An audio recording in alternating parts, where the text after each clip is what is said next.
Samantala, sa kabila ng mga kumusyon sa pagpasa ng 2026 national budget, tiwala raw ang Malacanang na hindi ito mauuwi sa isang reenacted budget. At para sa detalye, nasa linya ng telepono si Maricel Halili. Maricel, ano ba ang paliwanag ng palasyo tungkol dito? Bakit tila mas ayaw nga nila itong reenacted budget para sa 2026?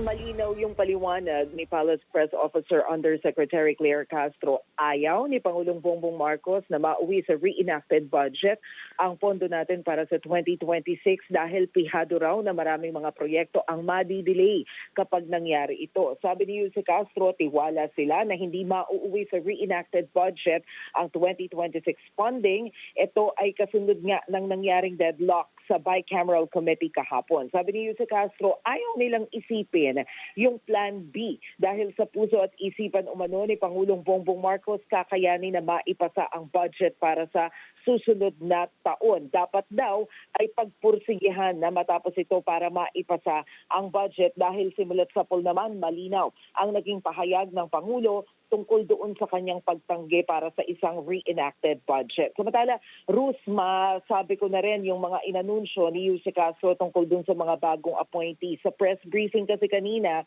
inanunsyo ni Jose Castro na itinalaga na si Attorney Annalisa Logan bilang Chief Presidential Legal Counsel. Siya yung kapalit ng yumaong si dating Secretary Juan Ponce Enrile. Base doon sa website ng pamahalaan at chinek natin, si Logan ay tumayo na rin bilang Deputy Executive Secretary for Legal Affairs ng Office of the President at naging junior partner din ng Marcos Ochoa Serapio and Tan o MOST. Bukod nga dito kay Logan, inanunsyo na rin ang pagkakatalagak kina Maria Luwalhati Dorotan Tuseco bilang Senior Deputy Executive Secretary, kay Attorney Daniel Marie Rieza Culangen bilang Deputy Executive Secretary for General Administration, Attorney Joseph Irbin Obenza bilang Deputy Executive Secretary for Financial Affairs at merong tatlong iba pa. Ruth? Yan po ang Express Report ni Maricel Halili. Mga kapatid, Ruth Cabalco, para sa mabilis na pasada ng mga balitang dapat niyong malaman, mag-follow at mag-subscribe sa social media pages ng News 5.